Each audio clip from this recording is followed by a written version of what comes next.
We'll be starting in another half a minute. We already have Sourabh Gupta, speaker for the day, with us today, and Mridu Sahai. So before we start for half a minute, Sourabh, how are you feeling today? How's Delhi? How's Noida? Oh, sorry, you're in Delhi actually, not Noida. Tell us about yourself. Well, how you feel? I think I'm feeling good. I'm enjoying another breaks like these. There seems to be an echo which is coming. Is it coming for everyone, or is it only coming for me? It is done, sir. Yeah, there was a slight echo. Yeah. Okay, I could hear my voice after half a minute. So good. Let's go live. Saurabh, Mridu, Kamal. Once again, everyone, good morning and welcome to the 10th episode of the Yogananda Guru series of webinars. We are delighted from Shoolini University to have this every day, have wonderful participants, and have a wonderful set of speakers every day.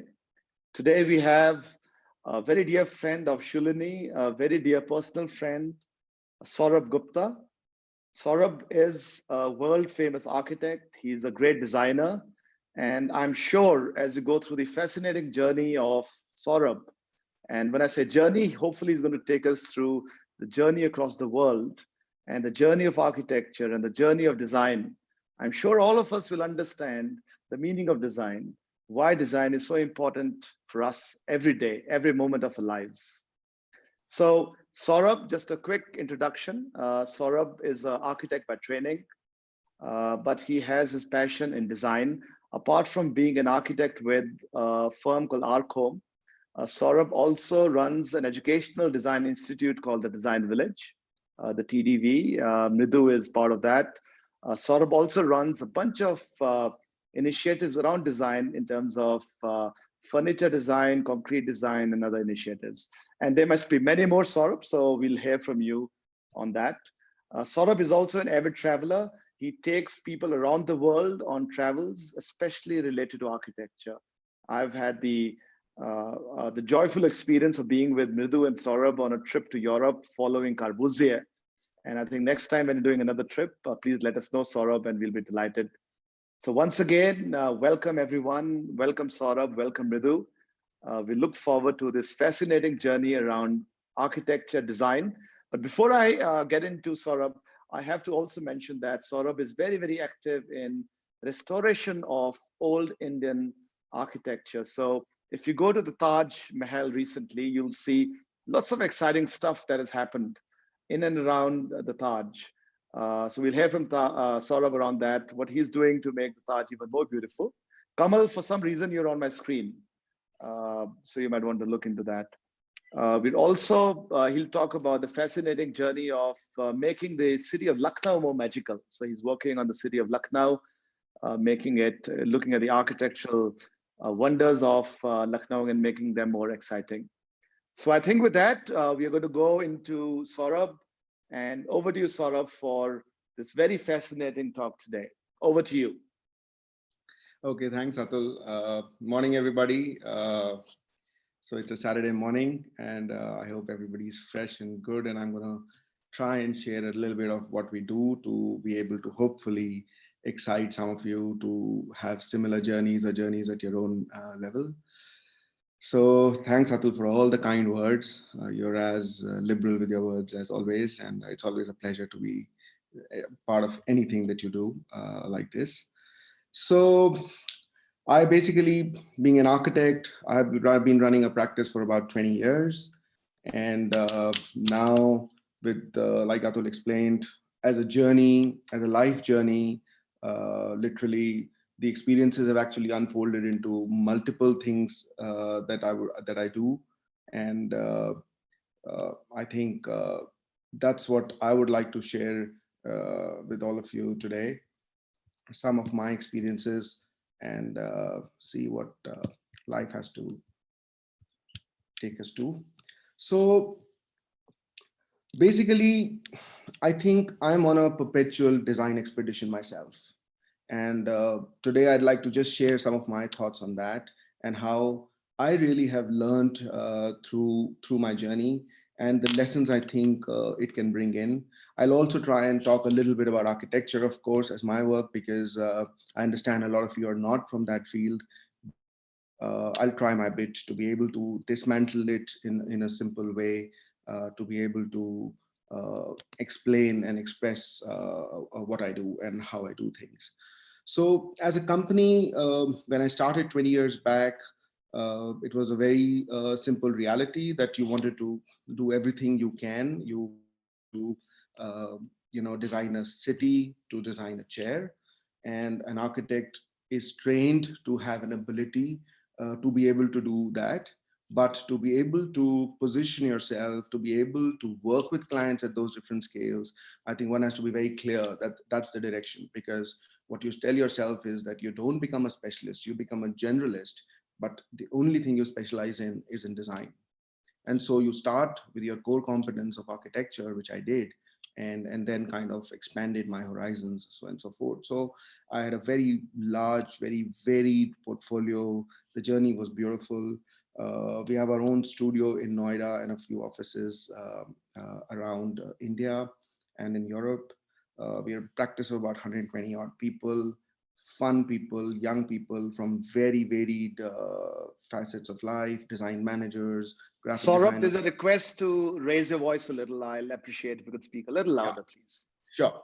And so the team is really a multifaceted team, from engineers to architects to designers at all levels, managers, and we kind of look at a very fun 24/7 kind of an environment, because we believe architecture has to transcend beyond buildings. It has to really be about looking and understanding the vision.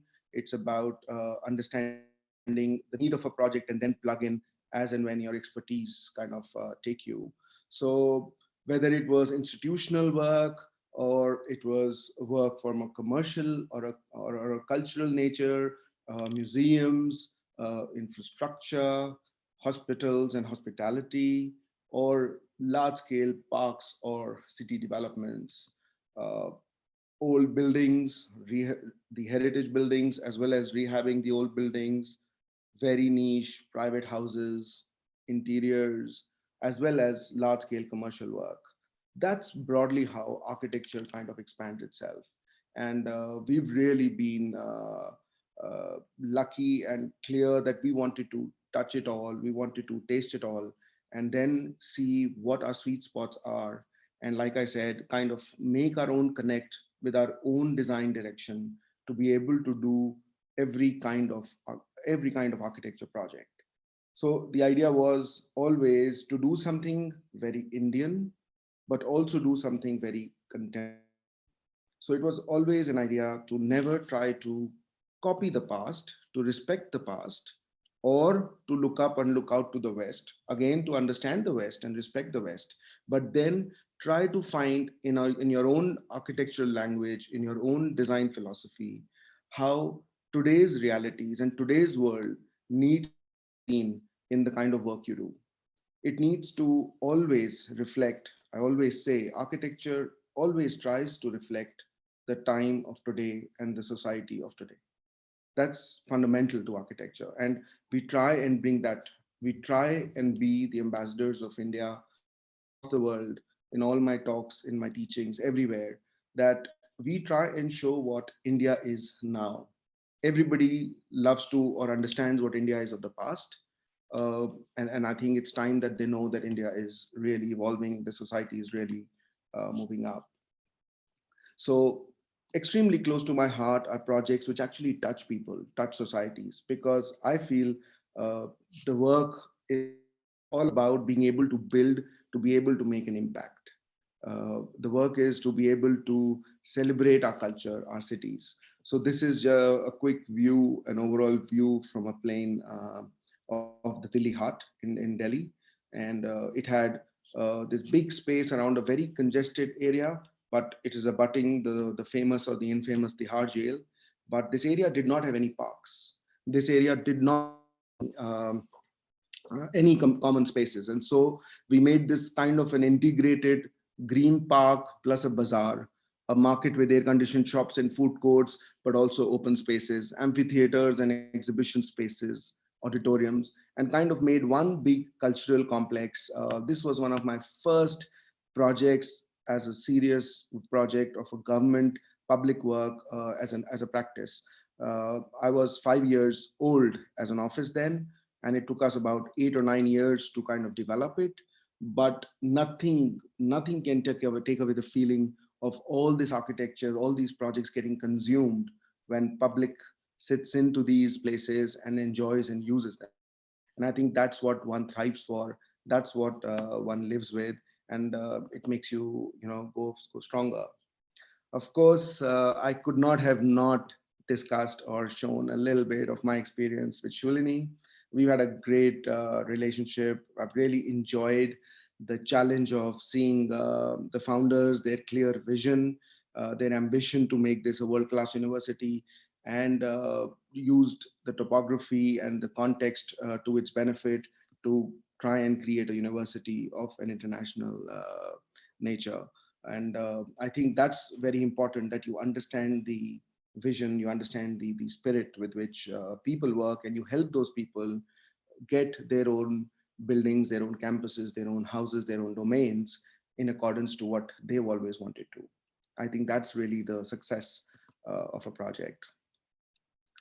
Looking at the other level, or looking at the other fact of today's talk, is about travel. I think it's important and it's impossible to make somebody think, make people, teach somebody how to think, except if you can inspire that person, if you can expose that person. And I think travel does that really well. Travel ensures that you suddenly open up yourself to forces, to realities that you're not aware of exist. And that really brings you to a new level of learning. That brings you to completely understand yourself. That's the most important part of it. It totally tells you how to get inspired by various people, by dialogues, by conversations on the simplest of things. It tells you a lot about your context, uh, how you behave in your own community, how you behave in your own city, in your own country, or and how that exposure totally opens up the number of possibilities you never evaluated, the number of possibilities you never experienced. And that exposure really tries to bring you back to understanding yourself and own immediate context of physical places and the people that you live with. And I think that's what makes any kind of travel for anybody extremely nourishing. And being a designer, architect, thinker, I really feel it really adds to the layer of enrichment. So it's, for me, it's my passion to travel. For me, it's almost therapeutic to travel. It gives me my self time. It gives me my learning and thinking time. And I'm experiencing seeing this most beautiful world. So most important in this, of course, is that one needs to travel not like a tourist. And what I mean by that is, you need to start looking at being able to go and embed yourself into a system. Uh, uh, you need to be able to find a place, a way to be able to maybe study there. I had a good opportunity of studying in Europe, then understanding how you could, do travels for various work fronts, how you could have consultants around, people around that you work with. So for me, travel really became a necessity by choice. I designed that necessity to ensure that I get constantly this boost, this inspiration for myself, and then come back and share with all of you, share with people around me. Because you need to be understanding people there. You can't just be going out for 2 days to a city. You need to be there embedded and seeing it from the perspective of an everyday person. And that is what really helps. That is what makes you understand why, how things work, and how you could learn from that, how you could that your big curve, so that you can change your behavior, you can change your own understanding of the world. I think that's what makes travel so exciting, and it's never that expensive. And I just put this in to show you that I take a bunch of people, whether from my office, from my community, and we camp it out in beautiful gardens next to lakes, beautiful spaces. We cook ourselves basic meals, we travel, and we really embed ourselves into these kind of experiences. It does two things. One, it completely focuses ourselves on nothing else but our exposure. And second, the kind of energy you share with your people, the kind of experiences you share with people enhances those experiences. The energy is infectious. It kind of builds on, and you can really make travel a more nourishing reality. Travel, of course, there's the most insane thing which we in today's time on network. It is all about being able to connect to any part of the world, to any place as a principle. So they call it the 6 degrees of separation, which fundamentally means that the world really can be connected very, very quickly. All you need to do is increase your network and look around your connections. And sooner than you know, you can actually completely understand that how important, how embedded a part of the world you are, and how easy it is to access everything. In today's time, of course, this conversation today is a beautiful proof to that how easy it is to be able to connect to everybody across the country, across the globe, perhaps just by your own workplace.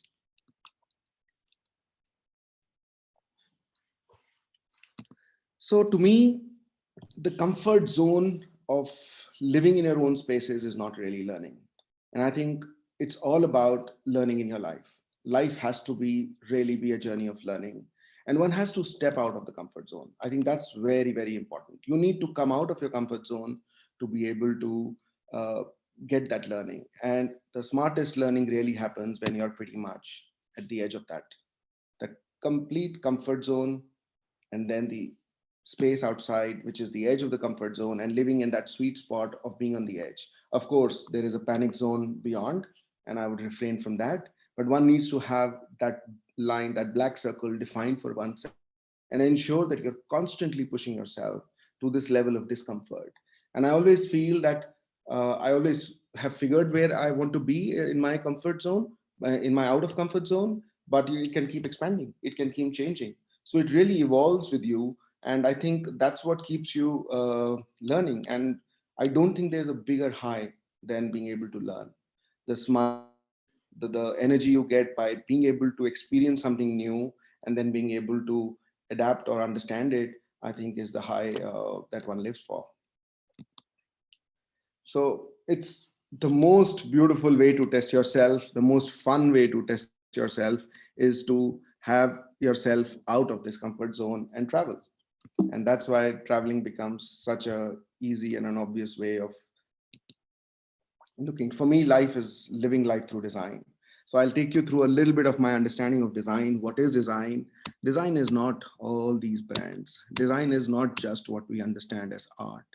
Design is not about fashion or graphics, about buildings and bridges and gadgets. It's much more.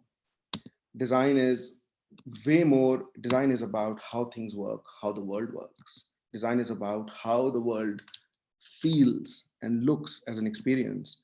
And it's totally about how one can stitch a narrative behind this learning. One has to understand the entire story. And this is the most important part, most important thing I would like to tell people, that if you live your design life in a designed world, if you design your own life, if you make choices which are careful, if everything you do is an extension of you, your personality, I think that's where you live a very full, complete circle. If the food you eat, the clothes you wear, the place you go, everything is done with a choice that every product you use is something you identify with, I think that's design. Let me give you 2 or 3 really interesting examples. So this chair, maybe some of you have seen it, maybe some of you haven't, but this chair supposedly is something that's changed the world. This is what design can do. Why did that chair happen? After the World War, people wanted to really come up on the economy. This became a symbol of excellence for America. So this chair has 100 books written on it. It's a chair only. This book has just one chair and multiple books on this chair. That's the kind of importance this chair really had in the common world. It was designed by Charles and Ray Eames, a couple living in America. It came out of the understanding of a baseball glove, a very hard exterior and a very soft inside. It kind of cushioned you. It was beautiful as a function. It had a beautiful narrative, and it became this massive symbol of excellence, to become this dream for everybody to come and buy a chair like this, to put in their living room and watch television. Suddenly, this became the icon of the century. It became an understanding that if you have aspired and achieved that, it was like cities in north of India. If you aspired to that and you did that, it meant you've done your bit. And suddenly, one simple single object could do that, and it's celebrated all over. There is a museum on the chair. The lounge chair atelier that you see is a beautiful, just on the Swiss border, where you could go and spend a whole day and they make the chair for you in front of you. That's the level of what design really can do. Everybody understands Levi's jeans, but people maybe don't know that this was one point where fashion worked bottom top. It was for the common man. Suddenly, denims came in for the common man, for the worker class. And then it went up, then it went all over. And now you have even hotels with that philosophy. You've got Levi's hotels all over. So things like these, Lego, I don't need to say much. What a campus, what a university, what a thought institution they've built out of something as simple as Lego. So these are all design. Muji, we have in India now. It means a no brand. It's the simplicity of the product that makes it happen. And that's what's made a full impact in a society. IKEA. Now, all these alien names 10 years back have become household names today. We have one of our first IKEAs already in this country. I'm sure in a few years, everybody will have it. It started with the idea of do it yourself. You make your own furniture, you come and fix it at home. And this spread all over the world and is in India. This is what is the power of design, how it can change the way we live, the way we see things. And that's really something you need to know. I don't need to talk much about this. I think this is one brand that probably touched and changed the world bigger than anybody else. It was one brand that established what design and its power can do, whether it's the physical feel of the product, or it's the interaction it does on your screen, or is it the font, light, or the sound comes over that really brings joy. And that's what is the power or intent on what design can be. Last for me, BMW, it's a symbol of confidence. People think BMW, why, what's so great? It was all technological, it was all designed. It had this run flat technology, which meant that you never need a spare tire. BMWs of today do not have at a decent repair shop whenever you want. That confidence in your product, that my exposure. I did intense research across the globe to be able to travel and see the best of design universities and campuses, meet the professors, look at the curriculum, and then come up with a pedagogical model for the design village. So we now have design which is taught, which tries to clean up and make you unlearn and make you deparent from a lot of realities you think. It's not about decoration, it's about thinking, it's about changing the world. And the way we did it was also by the campus. We took an old Katha factory, a very dilapidated, dark, rotten space, and we remodeled that with very little intervention, very, very bare architectural interventions to show that you can actually run a school from a factory. And from a chemical treatment tank, you had a think tank. You had classrooms where you had filtered light, stolen light coming in from all over. So basically making the campus really talking about how to think differently. So this was all turned around just to make people think. Atul talked about, we had the honor of working around Taj Mahal, looking at the entire old city of Taj. How did I do it? We were traveling all over. You learn from various facets. So we did a rebranding of Agra, and here's something for you to enjoy.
Yeah, and so we used this very simple idea to take it from a website to an icon to shop fronts to products to change the behavior of 6.1 million people who come to Agra every year, looking at the kind of monuments it has. We tried to connect the city, bring in a narrative, work on various facets of pedestrian areas, landscape areas, facilities, benches, lighting, and you really could transfer and translate this whole first idea of bringing a new image of Agra into the entire old city, the entire old town.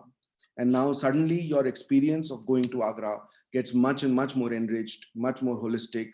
You actually end up spending more time outside, engaging with coffee shops, with facilities, than just look at Taj. So you don't look at only that, you also look at the entire old city as a fabric. You look at other monuments as a fabric. You look at how you can completely pedestrian and shade a space, and then of course light it up very carefully, that you don't waste, you don't do any light pollution, and you do not impact Taj. Of course it has to be moonlit. I recently saw it moonlit and it was awesome. So you had to really respect it and bring in a layer of storytelling, bring in a layer of understanding for people, and be very careful with it, because that this needs to stand a test of time. It's not 20 years, it's got to be 200 years. It's not going to be 50 years, it's got to be 500 years, because your intervention impacts millions. So one has to be very careful in how you do that. And the only way to do it is to be able to travel the world, see how the world does it, understand your own culture, understand your own behavior, and your own limitations in your country and the opportunities, and do it. I actually did a very beautiful trajectory of understanding Berlin, because I was teaching there for a year. And then I could see how Berlin actually resurrected itself after the war.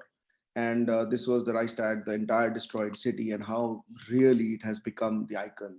And sooner than later, we also had the opportunity of relooking at the entire old city of Lucknow. And yeah, I think I looked at what it was, what it is, and what it should be. And we, across 3 years, I think, came out with a completely different, new, massive urban park with all these monuments with next to the old city. And you see people celebrating every day. You had monuments all over the area within their own boundary walls, in their own dilapidated state, and completely unaware of each other.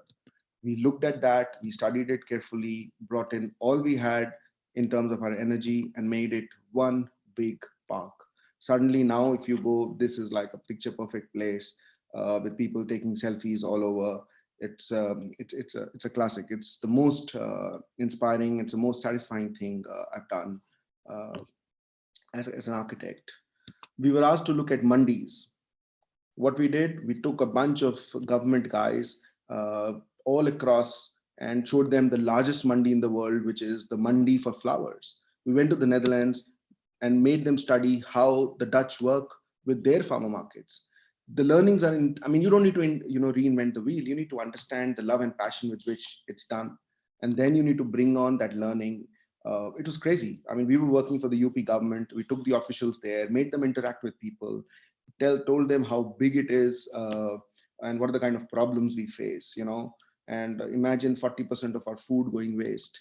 Imagine people at mandis work from 9 to 5, while anybody who knows mandis and work only in the morning.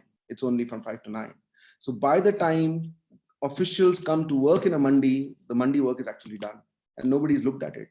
They feel their mandis are very clean. They've got two cleaners to clean 70 acres. That's the reality.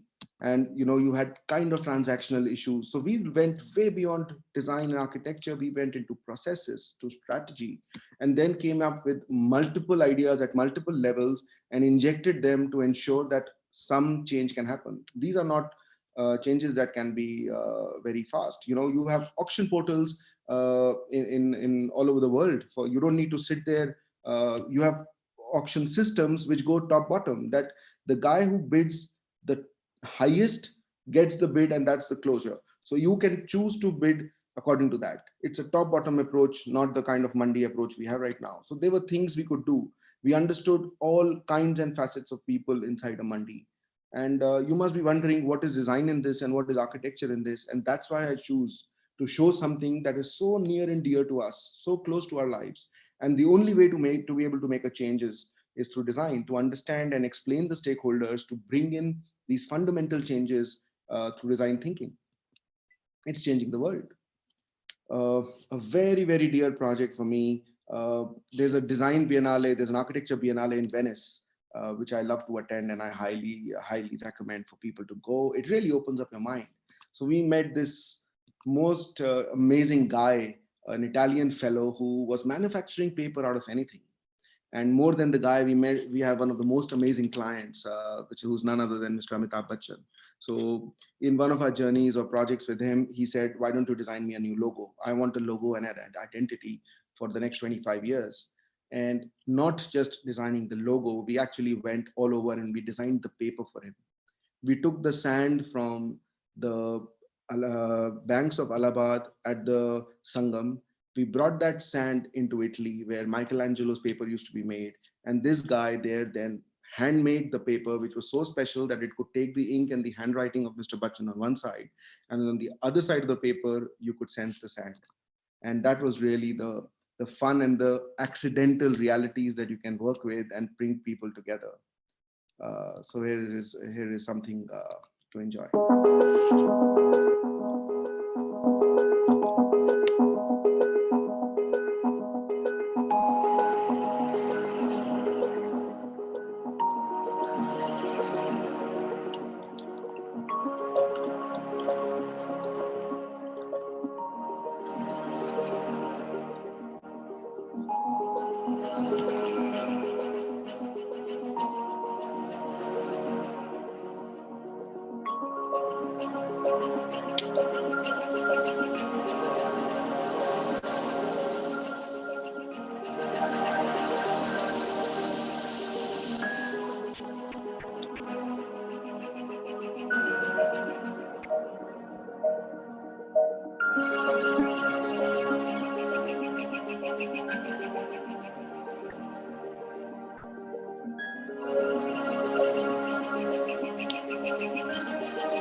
So each piece telling a story of his dad, somebody he was very close to, from designing a logo to actually the entire stationery to pin to everything, and to be able to bring that energy on to people. So that's how design can transcend. It's not really about being a graphic. So projects like these, Japan is something very, very close to my heart. Uh, we've learned through various ways how Japan, coming out of the World War, has really looked at its culture and its storytelling. A very famous museum in Japan. The entire museum is underground, and you see these little volumes because it steals light as you go in, and you really celebrate culture. So we did something in Lucknow recently, which was a museum of socialism, which was next to this big, massive stone park. So we made a very, very green building, literally, where our forest actually climbed the building to its 10th floor. And the entire thing was a convention center.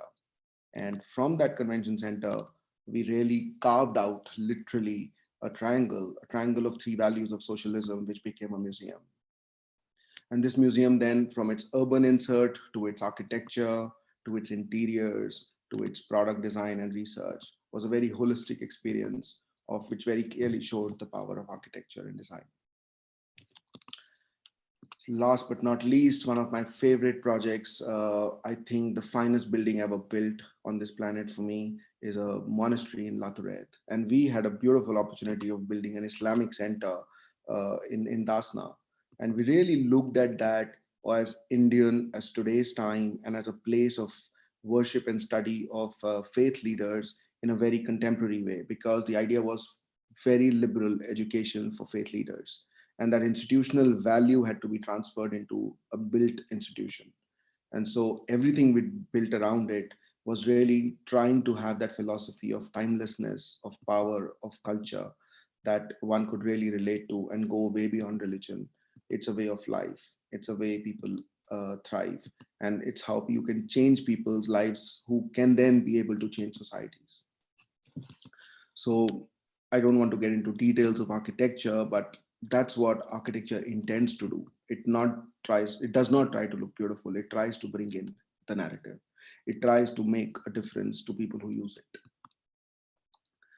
Of course, if you haven't guessed, I'm a big fan of Le Corbusier. We are very, very honored that in India we have 5 or 6 buildings designed by him. We have an entire city, the city of Chandigarh, designed by him, and the timelessness of Chandigarh is quite apparent.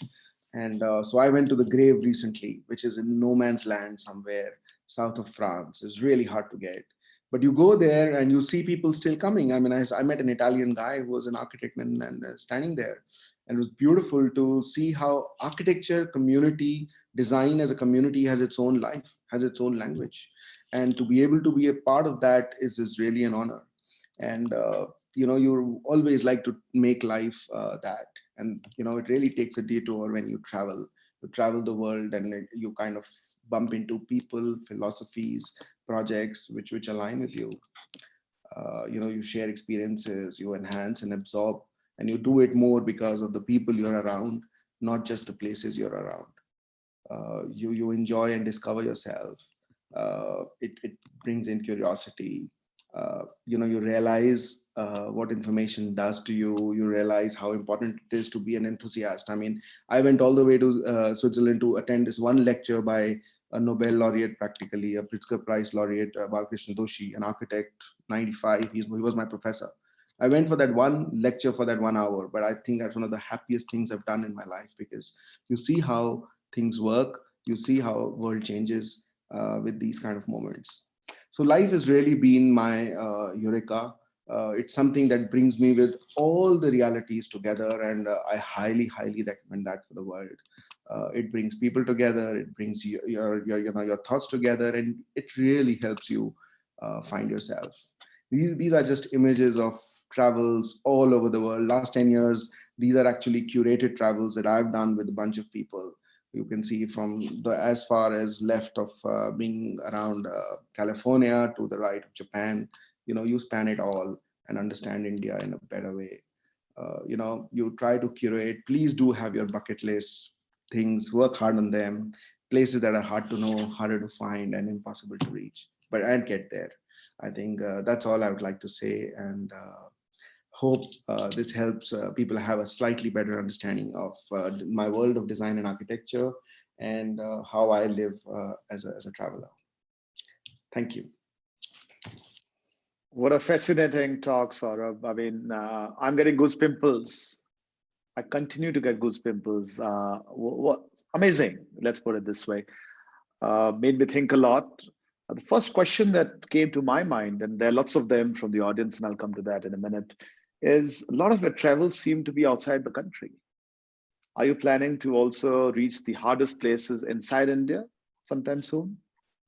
Yeah, so good question. So you travel all over. So obviously, this is not about traveling just India or just outside. It's just getting outside your comfort zone. So if it is for somebody from down south and coming to Chandigarh, or if it is for all of us to go to the Nepal or China border, I mean, these are as exhilarating and as exciting and inspiring. My travels take me more to out of the country because of my work, and because I feel I have a broader and a more real understanding of India because I have done that a bit. But maybe I need to know a little more of a Japan and a little more of South America. So that's what really pushes me out. But this really is not something which is about out of India. Surely, more than happy to take people down and explore the world of various parts. India is like a continent. So post-COVID, where next? Where do you plan to go? So I think that I'll need to decide once we are post that COVID and how the world pans out to that. But it's always it's not like a super planned. You have a larger vision, you have a long term perspective. I'm itching to do a drive from London to Delhi sometime. But I don't know, Eastern Europe or, like I said, South America. I think these are my two personal wish lists. But as a group, I'm happy to take people anywhere. I mean, we are happy to go. You decide and we go. Fantastic. So many in the room today are researchers, are scientists, are students. And you spoke about design. Of course, your design is directly linked to architecture. Somewhere it translates into something physical.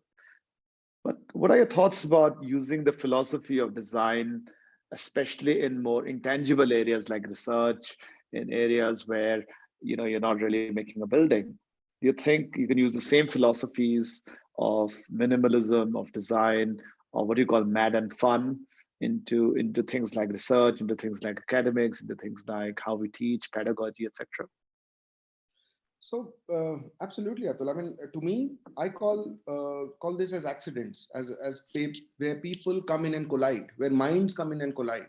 So I don't think it's about physical entities at all. It's about meeting people, or it's about reading a culture. So for every scientist out there, uh, you the spark has to come out when you are in a place which is slightly outside your comfort zone, and still working uh, on that within that ecosystem, and the spark comes in. So whether it's a student, his learning in his domain is as powerful while traveling than architecture is, I think, is again much more a thought. It looks more physical, unfortunately. That's what people perceive. But the narrative coming in, the idea coming in, the research that you have for your own inquiry is as fundamental and non-physical as anything else. I think we've got lots of questions. I'll pick up 4 or 5 of them. I think the one question which keeps on repeating is this whole concept of Vastu. And I think people are asking, do you bring Vastu into your architecture, into your design? How important it is? How important is Indian learning into design as you build your buildings? Mhm. So if you understand the fundamentals of Vastu, they are always revolving around sun, light, air, wind direction. And if you bring that in your architecture, is the only way to build. But saying that, you can't have these as rules in a apartment living where you want your entrance from a north where there is no chance that the sun can or an east where there's no chance that the sun can reach there. You can't get an early morning sun in a northeast in an apartment in Mumbai or any other kind of a congested city. So you can't push the reality of logic into mundane rules. But everything that the Vastu says is actually coming from a very environmental perspective. Not only that, I would also categorize green building into that. You must build in context. You must build with natural materials. You must build with local people, because you need to build for that with lowest possible energy. So these are great principles, but they should not be pulled out of context, and they should not be not applied scientifically. And I have a beautiful audience here because we are all thinking, educated people. We are all scientists and researchers. There is no way, no room for something non-scientific. So it has to be applied in context. I think that's great thinking. I'll go a little into ancient India, and then I think there's some contemporary questions. One question is, and I'll ask two together. One question is, at the time of the Taj Mahal, there was no internet, there were no computers. How the heck did they go about building such a beautiful building? Probably even the pyramids. Your thought about that? And I think the second question is related to the Sun Temple. Again, the same question. What do you think about the Sun Temple? It's so old, such beautiful, amazing concepts. We hear about things like astronomy brought in, the concept of domes brought in over there. So how did these guys do it? And what's your perspective about ancient architecture and design? So, well, I really consider Indian architecture, Indian ancient architecture, very, very evolved. So, people who did that had a very clear understanding. They did not have a Vastu book to follow. They did not have any green building codes to work with. They knew nature, they knew the climate in the country, they understood the materials available, and then they extended their boundaries. Like I would always say, they would go completely outside their comfort zone to then be able to celebrate this. So whether you take Sun Temple, I mean, we're doing fair bit of work now around Puri and old city of Bhubaneswar. And so I've been studying all these temples a bit. And it's incredible the way their joineries, the expansion, the understanding of their own stone, and then being able to extend what that stone can do for them in their own building, how that heat can make the dome or a high ceiling the best option, how cross ventilation and so the mandala or the four openings would work the best, are all embedded in that system because of climate, because of material. So that architecture should not be forgotten. That architecture needs to always be understood, and you need to get inspired from them. But you need to also understand that today's world, maybe it's cheaper, faster to make it in concrete. So maybe you can do that. A Taj Mahal was made at a time where you had lime mortar only. So you had to deal with stone. You needed to deal with how laying could work, and so on and so forth. And it was done, it took its 20 years. So that's the love and madness some of the projects need and completely deserve. Which is the next question. We have a question for you. It says you started by saying your philosophy is mad and fun. What does that mean? So it's fundamentally saying that you need to work at two levels. One, you need to take your work very seriously. For me, my work is my religion. And so whatever you do has to be done with all honesty and integrity, saying that the fundamental nature of life and in society, you need to really bring in life. You need to bring in a smile. So that's where have fun with it. Don't take that so seriously that that becomes a give all and an end all. You must remember whatever you're doing for society. You will try and make a change in the world, and so it needs to be coming with an ingredient with a bit of a your spice of madness and having fun. That lightness is very much needed. We always call it friction and lightness, because you need that friction, but you need that lightness in your work so that people can enjoy it. I think that's the beauty about life. It needs to just make you smile. Fantastic. Vishal says his hi to you. He says you're brilliant as ever. And he has a question for you. He's asking, how would you like to influence urban planning in India?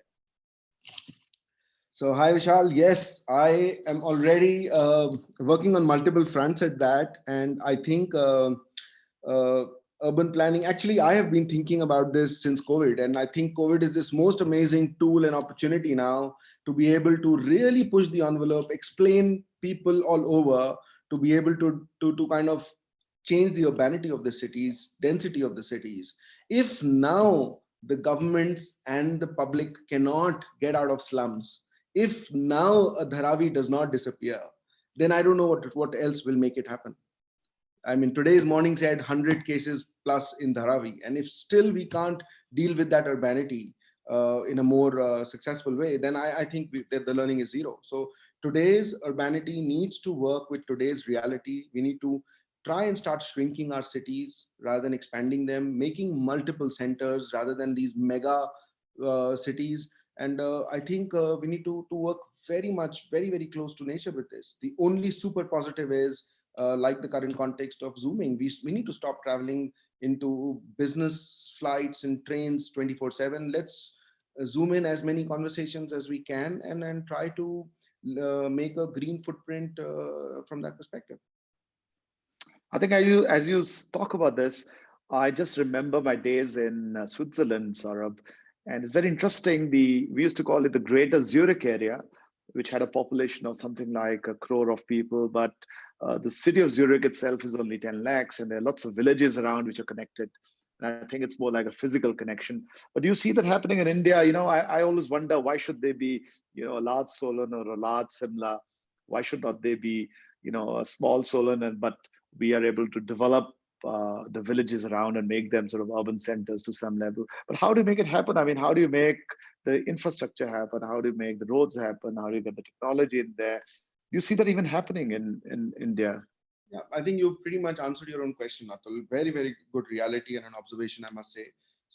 If you put in the right infrastructure, people hate to migrate. People would love to be in their own villages if they thought everything was available there.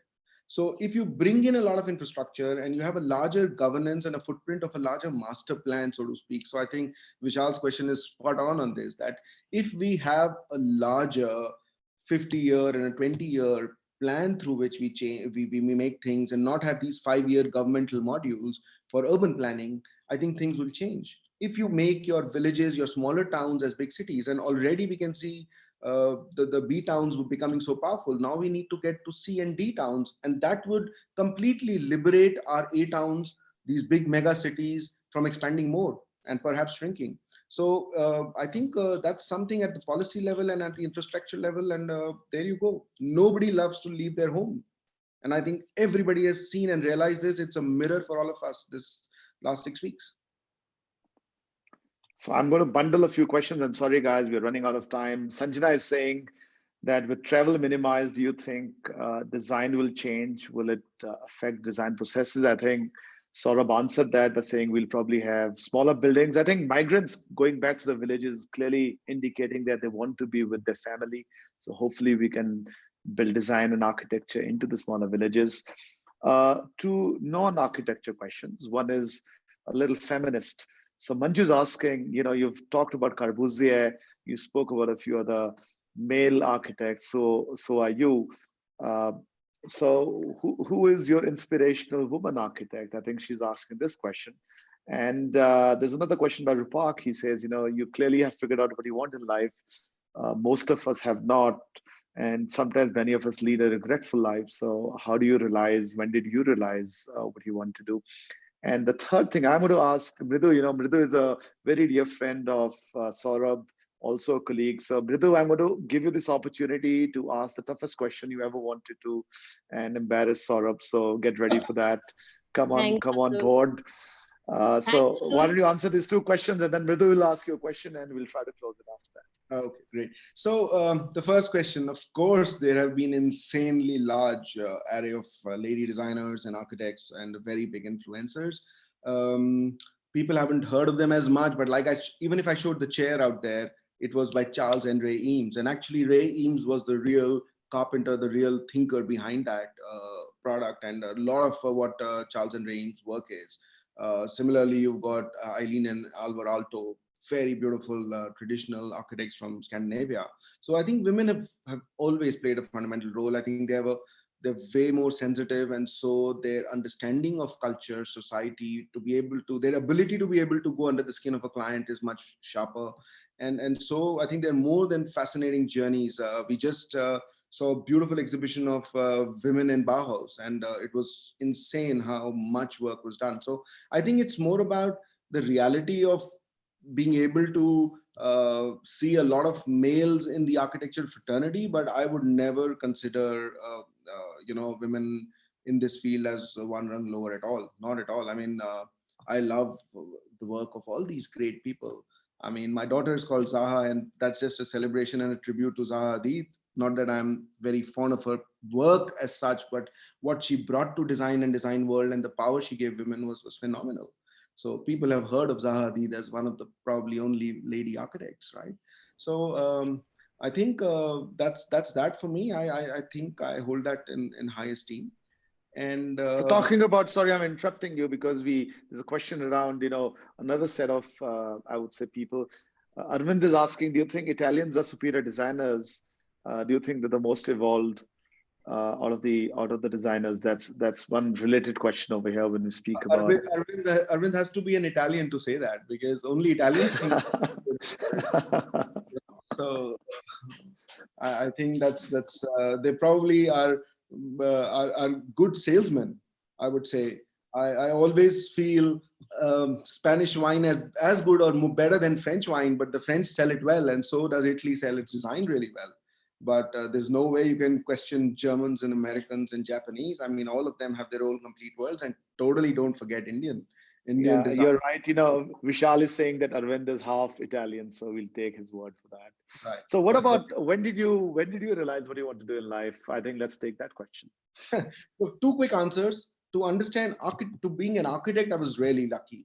Uh, I knew it when I was in ninth standard, and I was just talking to my daughter yesterday that she's just joined in ninth, and her first Zoom classes are happening.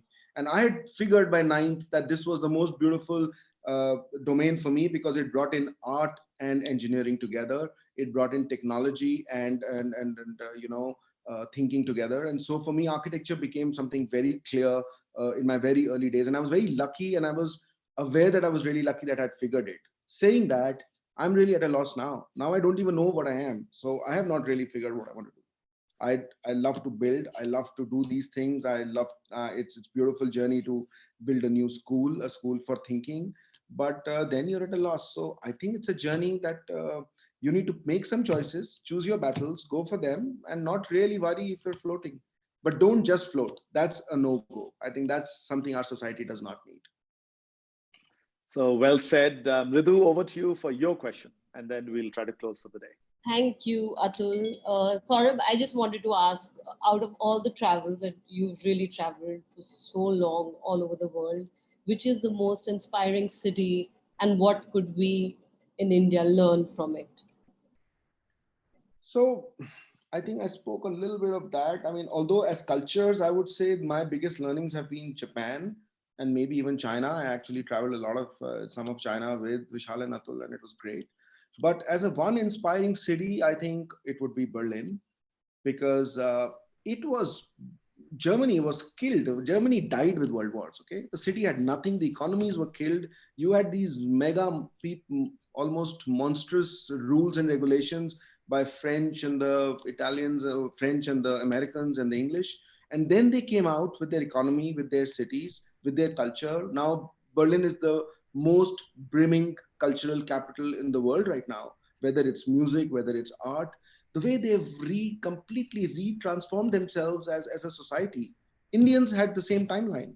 And I look at that as an inspiration because we got independent and Berlin was at nowhere at that time. And look at how fast, how well they are trying to work towards their own evolution.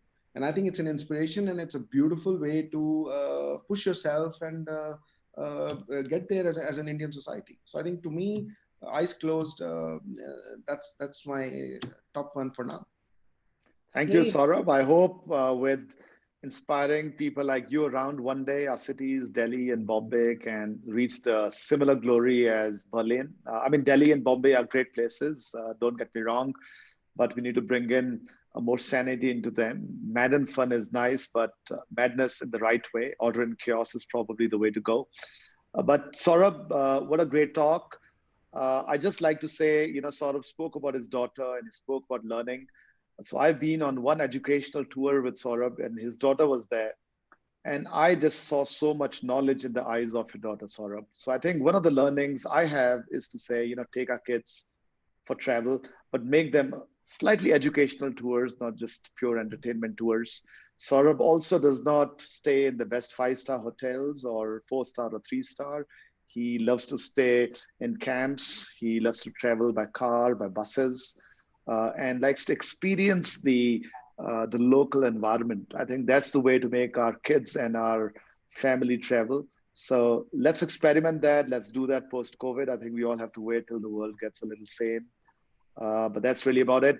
So once again, a big thank you. We learned so much from you, Saurabh. I think everyone on this panel today, and I could see more than 700 to 800 people watching you. Lots of thumbs ups, lots of comments, lots of questions on my WhatsApp, on the chat over here. So once again, Saurabh, thank you very much. And to all the participants and all the attendees, thank you very much. You've been an amazing audience. Like what we've promised, every day we bring you exceptional people to talk to, exceptional people to learn from, different people. So tomorrow we have another very interesting session. We'll be speaking to the superstar Yuvraj Singh, tomorrow 4 p.m. And he's going to be talking less about cricket because you know about his cricket, but he's going to be talking about his experience from superstardom to ashes and back. And I'm using ashes in a dual way. You know about ashes as a cricket tournament also. So once again, thank you, Saurabh, and to all the audience, please join us tomorrow, 4 p.m. On YouTube, Shoolini University. It's easy, and hopefully all of you are enjoying us. For the next 4 weeks, we'll be coming every day to you with exceptional people like Saurabh. Mridu, Saurabh, thank you very much. Thank you, Kamal, for making this happen, and thank you, everyone, for being wonderful participants. Have a great day. Bye-bye. Thank you. Thanks. Bye. Thank you.